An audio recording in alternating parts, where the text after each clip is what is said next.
167 Perjamuan Malam 4. Gu Qingqing tidak tahu tentang perjamuan-perjamuan perusahaan Su malam ini, apalagi tentang Su Zijin dan Ni Zining yang akan bertunangan di perjamuan ini. Leng Xicheng akan datang, mungkin, Su Zipei juga akan datang. Gu Qingqing merasa agak akrab saat melihat Su Ziyu, tetapi tidak bisa mengenalinya. Begitu pula dengan Su Ziyu. Pertama, Su Ziyu sekarang tidak punya waktu untuk memperhatikan Gu Qingqing. Kedua, saat itu Gu Qingqing hanyalah anak seorang pembantu sedangkan sekarang Gu Qingqing telah dirias hingga menjadi begitu cantik dan anggun. Ketiga, Su Ziyu sendiri juga kerabat jauh keluarga Su sehingga ia hanya pernah mengunjungi keluarga Su beberapa kali. Oleh karena itu, Su Ziyu hanya melirik Gu Qingqing beberapa kali tanpa memperhatikannya dan segera memindahkan perhatiannya kepada Li Yuyu. Li Yuyu melangkahkan sepatu hak tingginya dan berjalan memasuki pintu.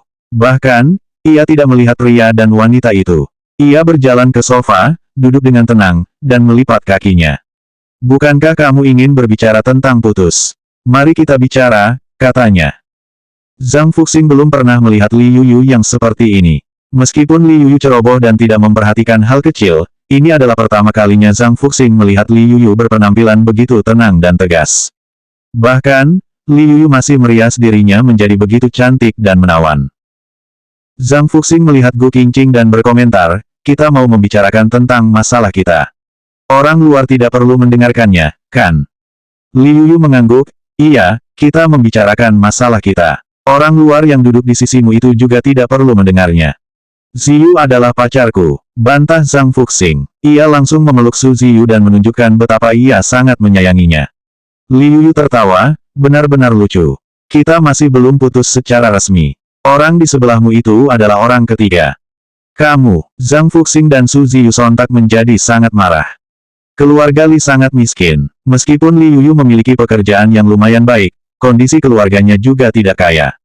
Menikahi Li Yuyu hanya akan menyeret Zhang Fuxing sampai terjatuh. Apalagi, mereka telah berhubungan selama 7 tahun, tetapi Li Yuyu masih tidak membiarkan Zhang Fuxing menyentuhnya. Siapa yang bisa menahannya? Begitu kerabat bos Su Ziyu memberi Zhang Fuxing sebuah kedipan mata, ia langsung menerima umpannya dengan patuh. Li Yuyu awalnya berencana untuk pindah dan tinggal bersama Zhang Fuxing setelah bertunangan. Soal keluarganya yang mengoleksi barang dan menjadi kaya, ia juga berencana memberitahu Zhang Fuxing setelah bertunangan. Namun, siapa yang menduga bahwa Zhang Fuxing akan mengkhianatinya seperti sekarang? Li Yuyu melirik Gu Qingqing dan berkata, Qingqing, sebaiknya kamu keluar dulu. Aku mungkin akan berkata kotor nanti. Aku khawatir itu akan menodai telingamu. Gu Qingqing melirik Li Yuyu dengan khawatir dan ingin menolak, tidak. Bagaimana jika mereka mengganggumu? Li Yuyu tertawa, kamu jangan khawatir. Zhang Fuxing sudah susah payah merayu seniornya dan dia baru saja ingin menunjukkan kelembutannya. Bagaimana mungkin dia akan bertindak kasar? Terutama jika pria memukul wanita. Kamu, hardik Zhang Fuxing. Wajahnya mendadak menjadi merah. Jelas Li Yuyu berhasil menebak apa yang ada di pikirannya. Gu Qingqing melihat ke arah dua orang yang duduk di seberang, lalu mengangguk. Baik, aku akan berada di dekat sini. Jika ada sesuatu, segera panggil aku. Li Yuyu mengangguk. Gu Qingqing mundur dan hanya bisa menutup pintu dengan lembut. Setelah itu, ia keluar dari ruangan itu. Gu Qingqing dan Li Yuyu tadi masuk melalui pintu belakang. Terdapat pemeriksaan undangan perjamuan di pintu utama dan orang biasa tidak diizinkan masuk. Selain itu, kamar ini relatif dekat dengan lift di pintu belakang sehingga lebih mudah nyaman jika ingin naik ke lantai atas. Gu Qingqing bisa mendengar riuh rendah keramaian dari perjamuan di aula depan. Ngomong-ngomong, ia sangat jarang menghadiri perjamuan malam. Setelah menikah, Leng Xicheng tidak pernah membawanya ke perjamuan apapun. Sebelum menikah, Gu Qingqing juga hanya menghadiri perjamuan beberapa kali. Salah satunya adalah ketika mereka berdua pertama kali bertemu. Banyak pergerakan di sana. Gu Qingqing melihat ke arah pintu yang tertutup erat karena Li Yuyu masih berada di sana.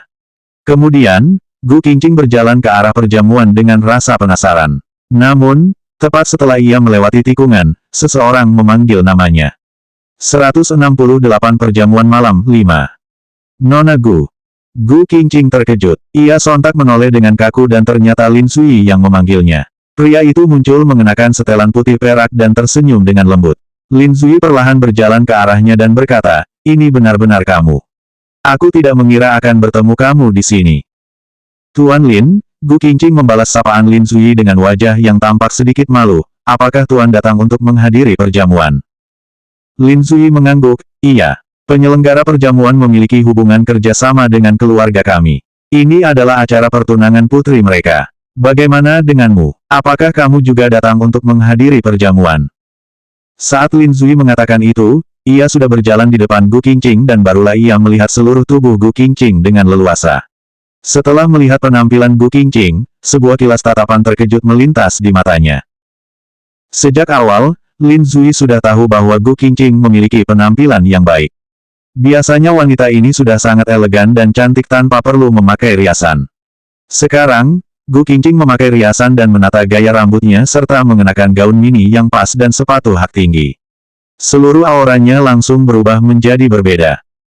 Ketika Lin Zuyi sedang melakukan penyelidikan, ia menemukan bahwa keluarga Leng dan keluarga Su memiliki hubungan yang sangat dekat.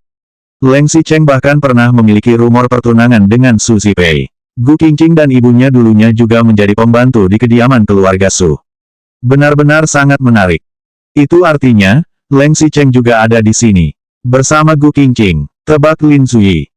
Gu Qingqing tersenyum dengan malu, tidak, saya menemani teman saya kemari. Teman, Lin Zuyi agak terkejut. Gu Qingqing tidak datang bersama Leng Xicheng. Batinnya, padahal, ketika Lin Zuyi sedang berkeliling di aula, ia jelas mendengar seseorang berkata bahwa Leng Xicheng seharusnya juga akan datang ke sini malam ini. Kalau begitu, mengapa Gu Qingqing sampai berdandan seperti ini? Iya, jawab Gu Qingqing singkat. Kemudian, ia menoleh. Namun, Li Yuyu tampaknya masih belum menyelesaikan masalahnya. Dia ingin melakukan sesuatu, jadi aku ikut dengannya datang ke sini, terang Gu Qingqing. Melakukan sesuatu, Lin Zuyi semakin merasa aneh. Ia melihat ekspresi tulus Gu Qingqing dan menebak bahwa jika Gu Qingqing benar-benar tidak berbohong, itu berarti wanita ini terlalu pandai berakting. Tetapi, jika Gu Qingqing terlalu pandai berakting, apa hubungan antara dirinya dan Leng Xicheng? Itu akan agak rumit. Saat mereka berdua sedang berbicara, sepertinya ada beberapa pergerakan di ruang aula perjamuan sana. Kilatan cahaya melintas di mata Lin Zuyi, lalu ia menawarkan, kamu tidak ingin pergi melihat. Bagaimanapun, kamu sudah datang ke sini. Ini, Gu Qingqing hendak menolak karena ia tidak ingin pergi. Ia tidak kenal dengan siapapun yang menyelenggarakan maupun menghadiri perjamuan itu. Apalagi, Li Yuyu masih di dalam ruangan. Jika Li Yuyu tidak dapat menemukannya, selesai sudah mereka. Jadilah pendamping wanitaku saja, tawar Lin Zuyi lagi sambil tersenyum. Aku datang sendiri. Semua orang punya pendamping wanita, tapi aku tidak punya. Untung aku bertemu denganmu. Jangan khawatir, jika temanmu sudah menyelesaikan masalahnya, dia pasti akan meneleponmu, kan? Ini, Gu Qingqing masih agak ragu. Anggap saja aku atasan kerja yang memerintahkanmu untuk menjadi pendamping wanitaku. Jika Lin Zuyi berkata begitu, Gu Qingqing juga tidak bisa melakukan apa-apa. Ia berpikir sebentar, lalu menundukkan kepalanya dan mengeluarkan ponselnya. Ia langsung mengirimkan pesan WeChat kepada Li Yuyu. Gu Qingqing, aku akan pergi melihat perjamuan. Hubungi aku ketika kamu sudah keluar. Setelah itu, Gu Qingqing mengangguk. Lin Zuyi memberikan gestur hormat seperti seorang pria terhormat. Nona cantik, bisakah saya mendapat kehormatan untuk mengundang Anda sebagai pendamping saya menghadiri perjamuan? Haf, Gu Qingqing tersenyum untuk menahan tawa kecilnya. Kemudian mengangguk, kalau begitu, saya akan merepotkan Tuan Lin yang membawa saya.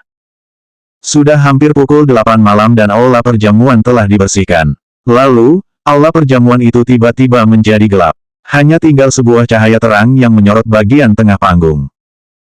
Begitu Gu Qingqing dan Lin Zuyi tiba di depan pintu, mereka mendengar orang-orang di dalam berkata, sekarang saya ingin mengundang putri saya Su Zijin dan tunangannya Ni Xining untuk naik ke atas panggung. Selanjutnya bab 169 perjamuan malam 6.